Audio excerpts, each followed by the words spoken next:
Good afternoon, I'm Gregory Chalette. I'm here to present on Imaginary Archive, a project that I work on in collaboration with the curator Olga Koperkina, artist Matthew Greco, and dozens of other invited artists depending on the location.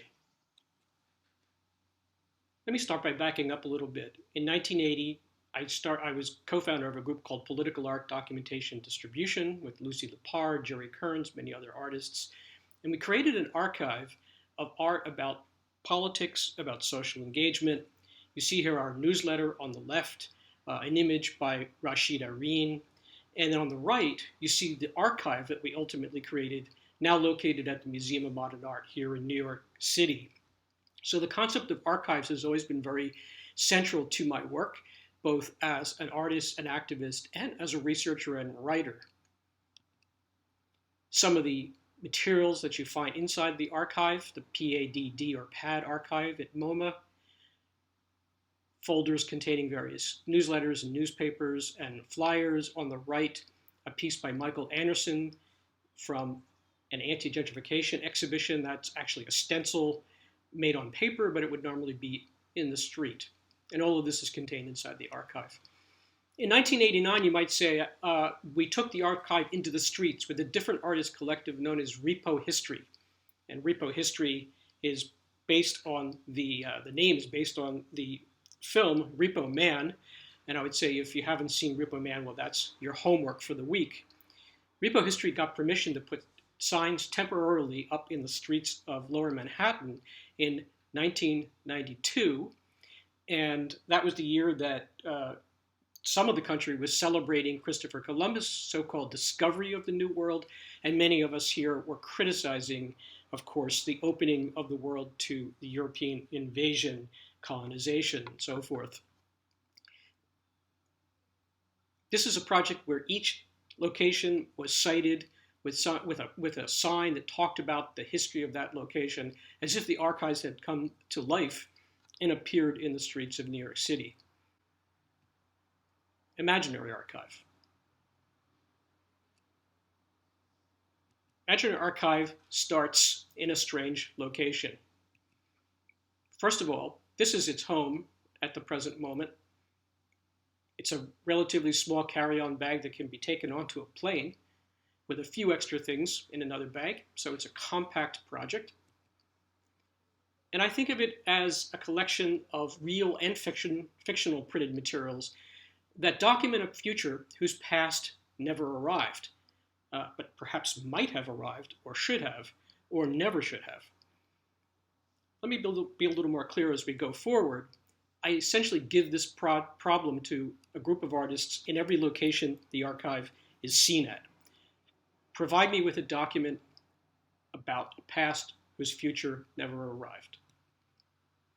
But this is the home of the concept, the old George Washington Bridge bus terminal here in New York City in the 170s. And especially this old bookstore, which no longer exists. They renovated the bookstore, they renovated the interior, it's all gone.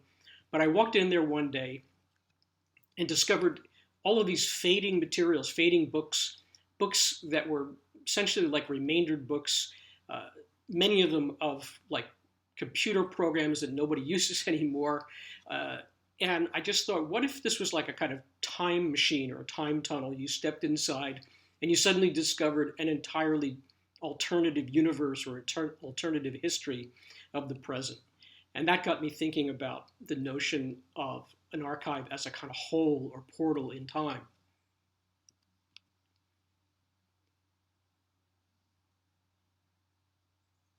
There's something appealing and strangely seductive about half-forgotten places like the bookstore that in 2009 was still located inside the George Washington Bridge bus transfer station. For one thing, the store seemed hard at work, repelling rather than attracting potential customers.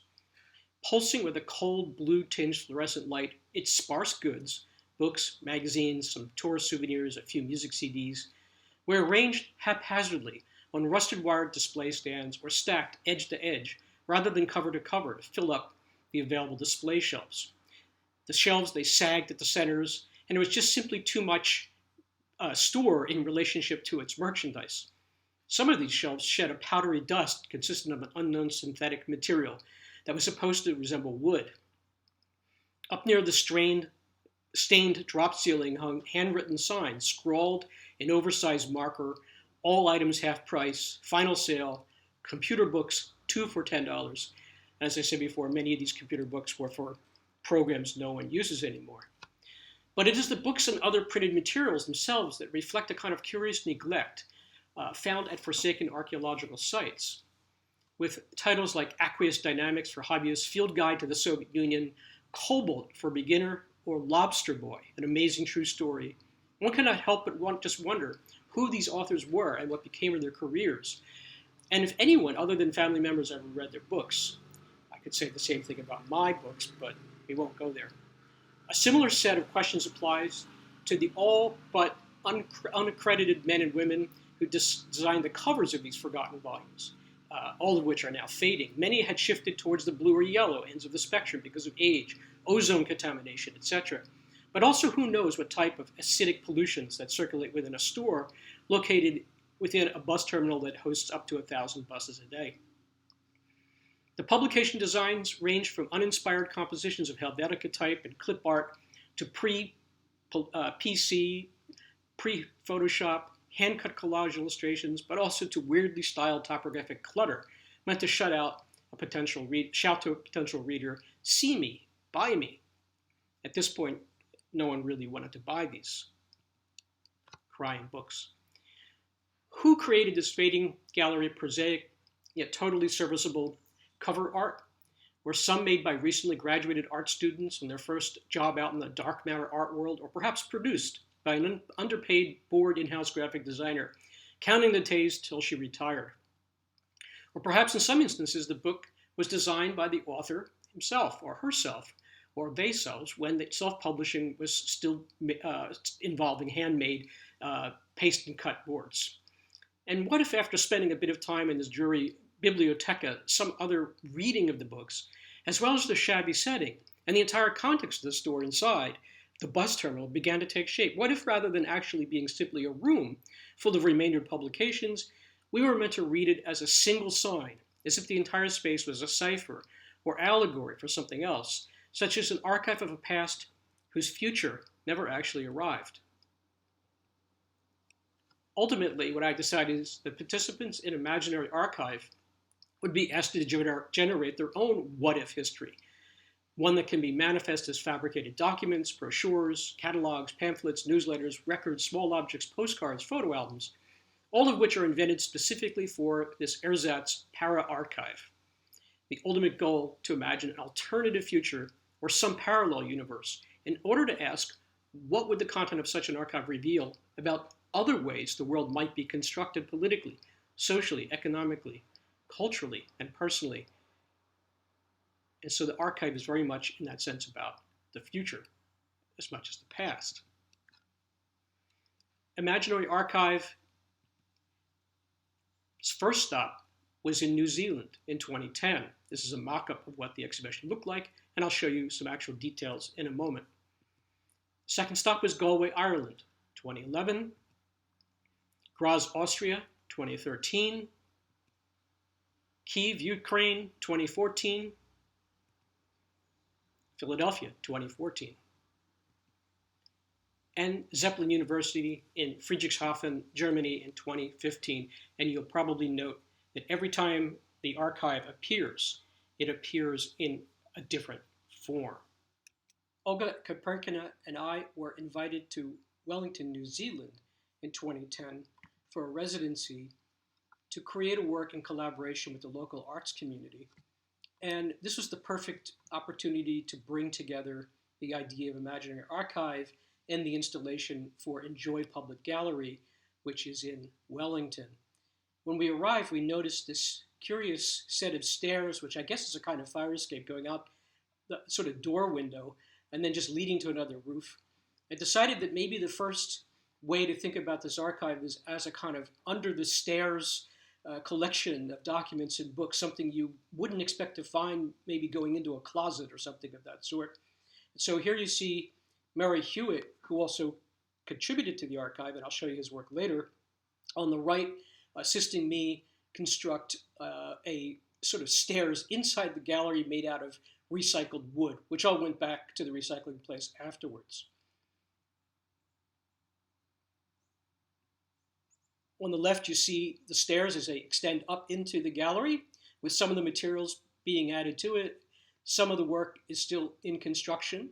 Some of the projects that are in the archive were created by me. Others were created, were pieces that I had in my own archive of documents and materials. So it's a combination of actually new material, archival material, and old archival material.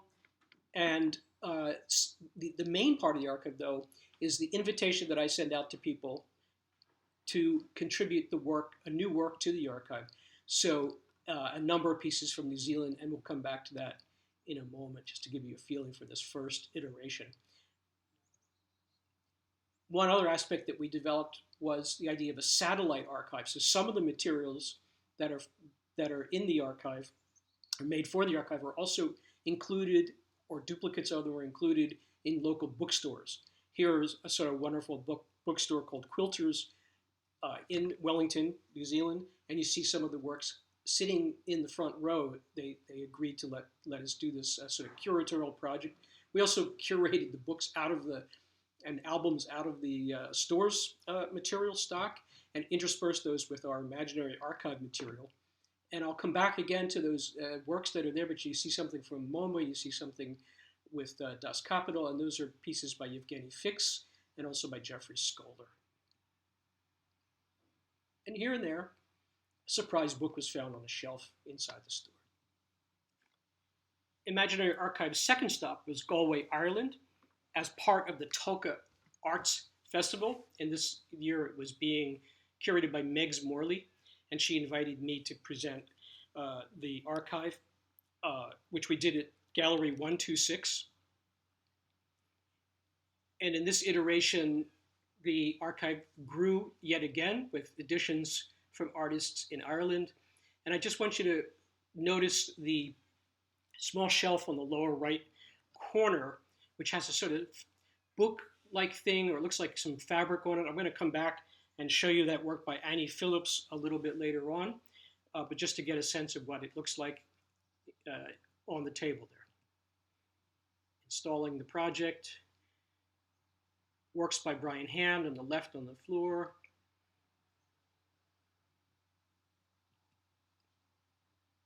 And again, we used a local bookstore to create kind of a satellite installation of some of the projects. Third stop was Graz, Austria, 2013. Rotor Gallery. And for Graz, I was given a very small room to work in. And so decided that we should create something that would like kind of fill the space in a particular kind of way. And I sort of came up with this idea of a multi-sided table, thinking, well, this is probably going to be very hard to make, but let me see what they say. And the Austrians immediately got to work and fabricated the project exactly as I envisioned it. And here is the result. And once again, the project Imaginary Archive expands with new works being added from Austrian artists, including a couple here, Eva Ersprung on the left, Doris Joachins on the right, creating her own coin, Doris did, which is inside that sort of jar shape there, so you can pick it up, you can pull the coin out. And the coin was a currency only to be used by women.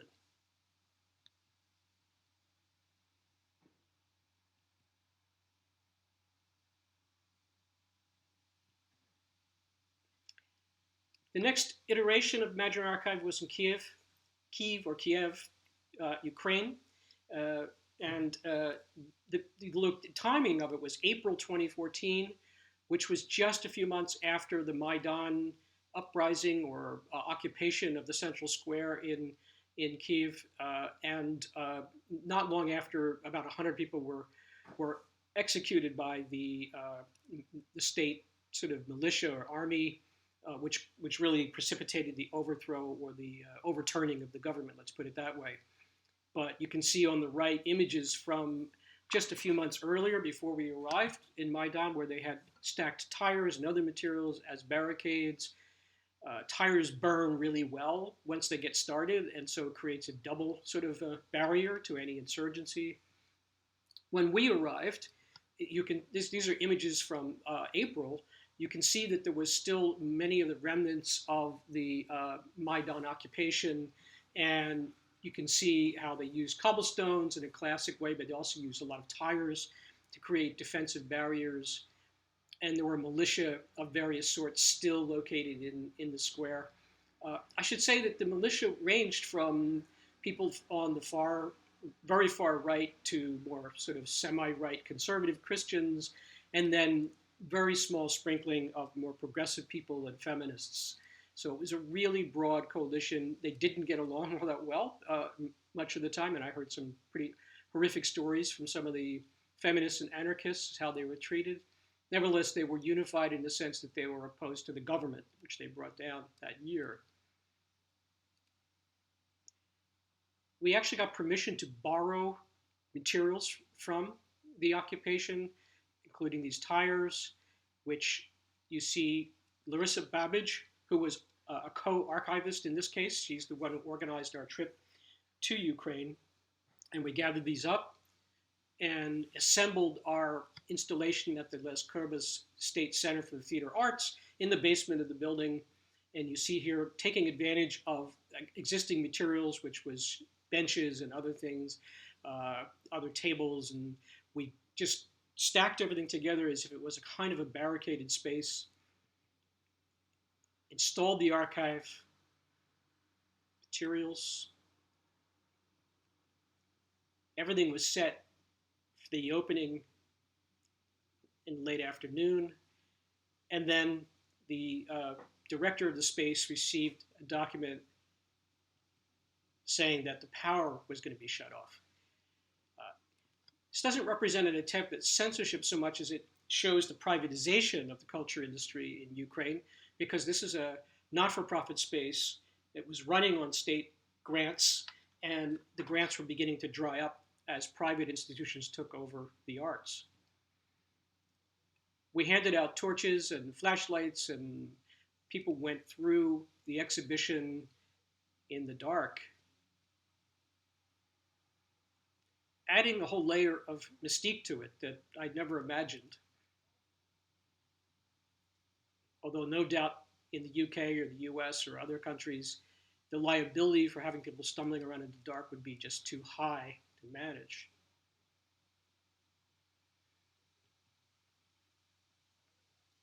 Maureen Connor's pop-up book, which I'll come back to a little bit later.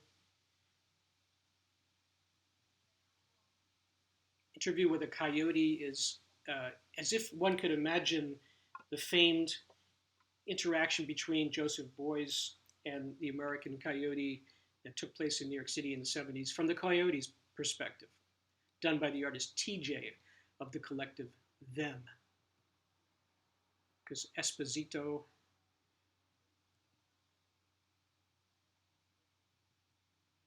finally, someone went down to Maidan and managed to convince the people there to give him some petrol, came back. We put some generators in place with lights, and the opening then sort of took place in a more normal fashion.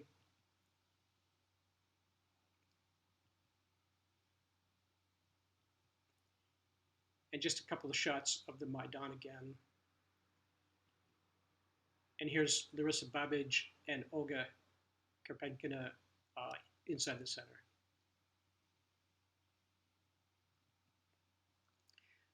We received a review in the Ukrainian version of Pravda, which really was very pleasing because it got to the very heart of the project at a time when living impressions and personal memory were no longer a reliable instrument for digesting the endless stream of events.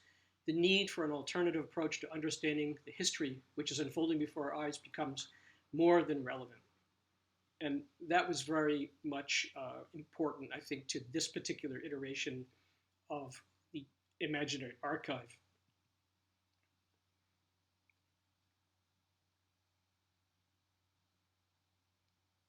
The penultimate installation of Imaginary Archive took place at the Institute of Contemporary Art in Philadelphia, 2015, city of my birth. And it was part of a show curated by Liz Park with Deanna Bowen and Harold Mendez called Traces in the Dark. And what we decided to do here was to actually excavate part of the existing wall structure to create a kind of archaeological site in which the archive would be installed. And so the installers marked off spaces, cut out sections of the wall.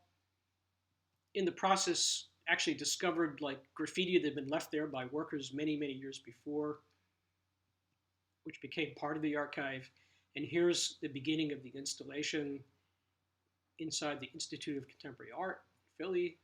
And there's the more finished version on the left, and on the right with works that were made specifically by Philadelphia artists, including Charlotte Schatz on the top, talking about gentrification in the region, in the city of Philadelphia. Charlotte actually was one of my professors when I was in undergraduate, actually when I was getting my associate's degree at Bucks County Community College. And she works in Philadelphia. She has her studio there. And in the bottom, the gray-haired woman who you just see her head was one of my first art teachers in the rural part of Philadelphia, outside Philadelphia that I grew up in, Jean Burford. And it was nice that she came in a wheelchair to see the show, which looks something like this.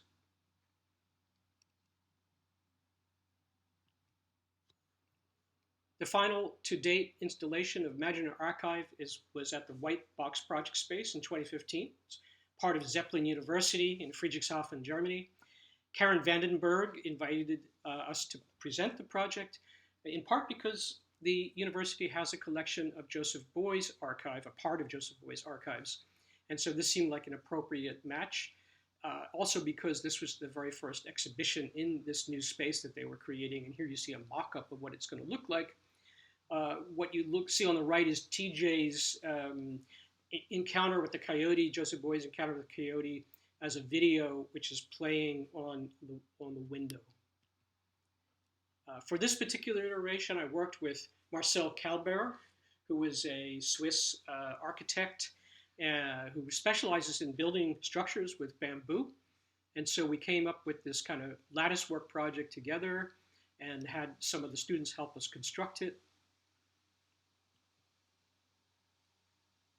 with various exhibition tables, but also the lattice work as, of course, a space on which to put the various documents.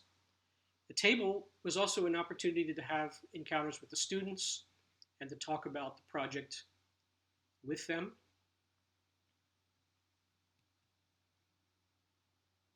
Philosopher Gerald Rowning gave us a project that turns into this little scroll that's sitting here in this kind of cup, bamboo cup.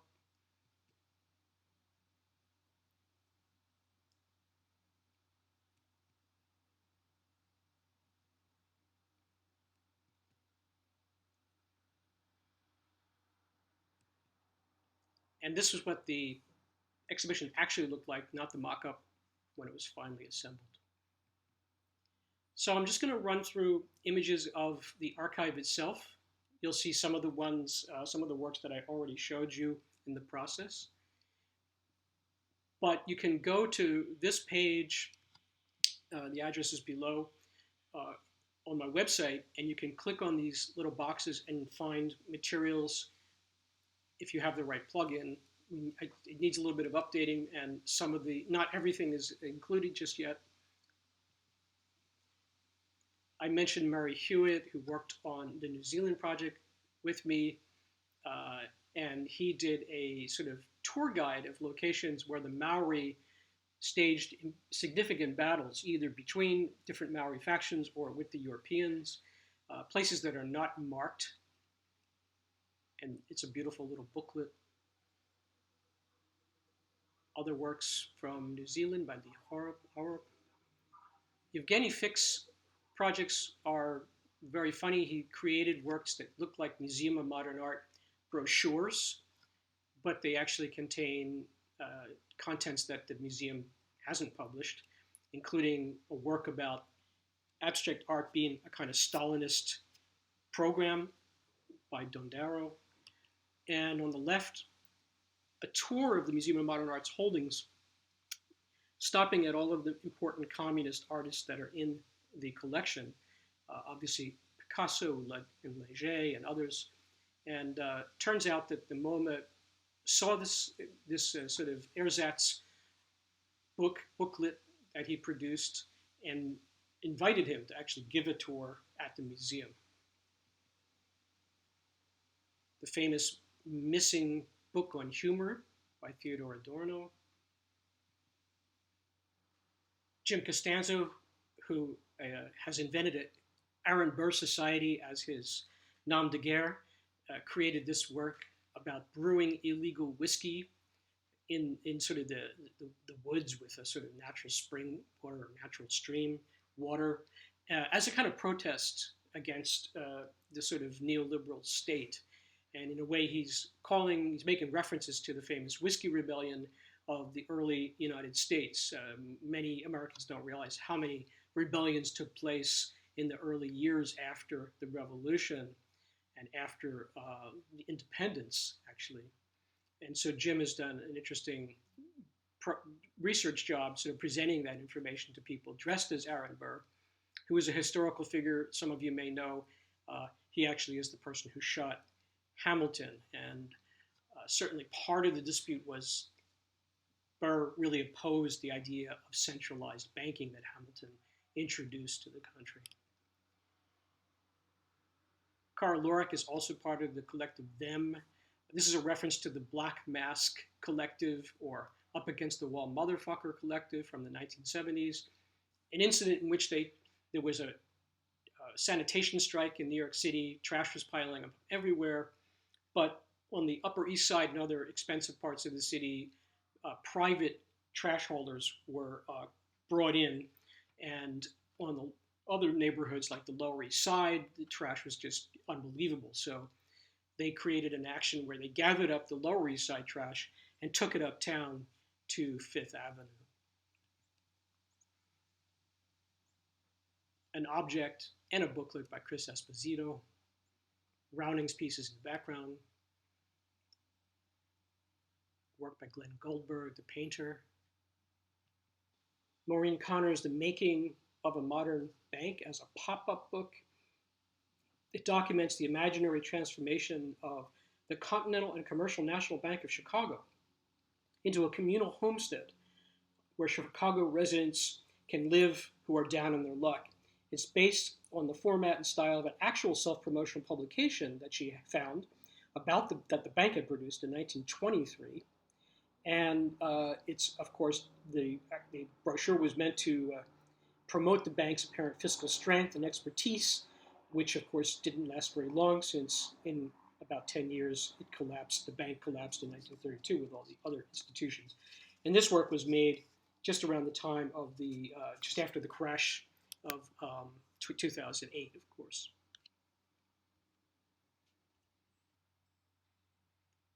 A work from the Galway installation in Ireland, Ireland's Fascist Party, which I actually didn't know about.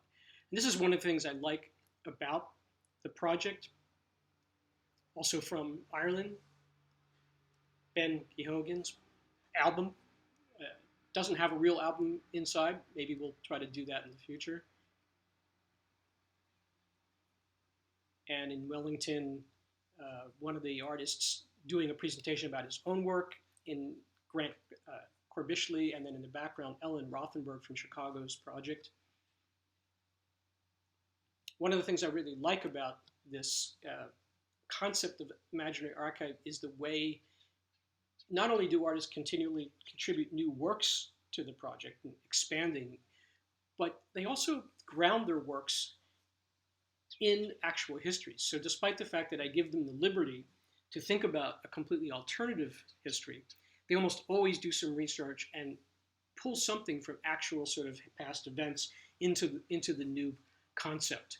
They may alter the way it came out, they may alter the way they look at it, but it's grounded in location and in time. Charlotte Schatz's piece from Philadelphia, Sound Colo Julin's piece, also from Philadelphia, talking about Afrofuturism,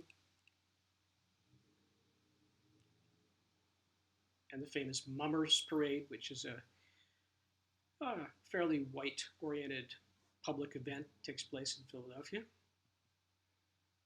The think tank, collecting objects from a public art installation that took place in Philadelphia and displaying them as if it was a kind of research project about artifacts.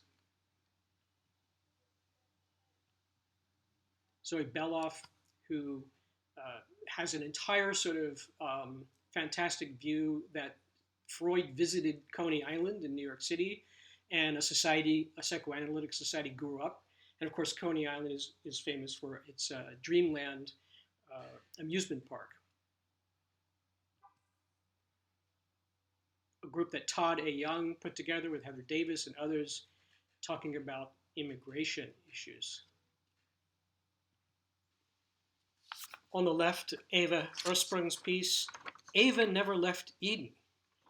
And on the right is Nanette Iannuzzi's The Saga of R. Perry and the Pyra Chilensis, which is an artist book made of photo transfers. And it's about a series of what-ifs based on the continuing assault to women's reproductive health by ill-informed politicians and religious zealots. It takes the reader on a wry journey that juxtaposes actual current events with the aquatic life of a phenomenal sea creature called Pyra chilensis. Love it. On the left, you see a work by Brian Hand, Irish artist, and this was in the exhibition in Galway. And this is a work called Declare Independence, where it's really talking about the activist Mary Lai. She came to Ireland in 1911, and she actually threw an axe at H.H. Asquith, the British Prime Minister, later set fire to the Theatre Royal, which was hosting a gala hippodrome for the PM's visit.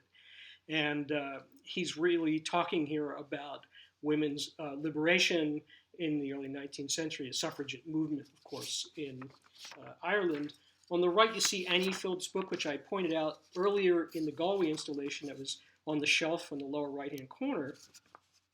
And Phillips' piece is called Book of Invisible Stains, and it's a handmade cloth book with an anonymous Magdalena artist inmate made sometime between 1900 and 1996 from materials that she could access when incarcerated, including bed sheets, human milk and blood, tea, beetroot, using processes readily available to her, such as painting directly from her body and burning with a laundry iron. So there's various pages with these kind of images on them, all about the Magdalena inmates who were young women who were orphaned in many cases, or who had become pregnant, were put in an orphanage with nuns and treated extremely badly. It's a horrifying history that's been excavated rather well in recent years, if you look into it. This is a work from Ukraine, and it's about the artist's grandfather, and in a way it really talks about a kind of alternative history that she's envisioning for him. It's about an ongoing inquiry into the relations between personal history and manipulative mechanisms used to form historical narratives and myth.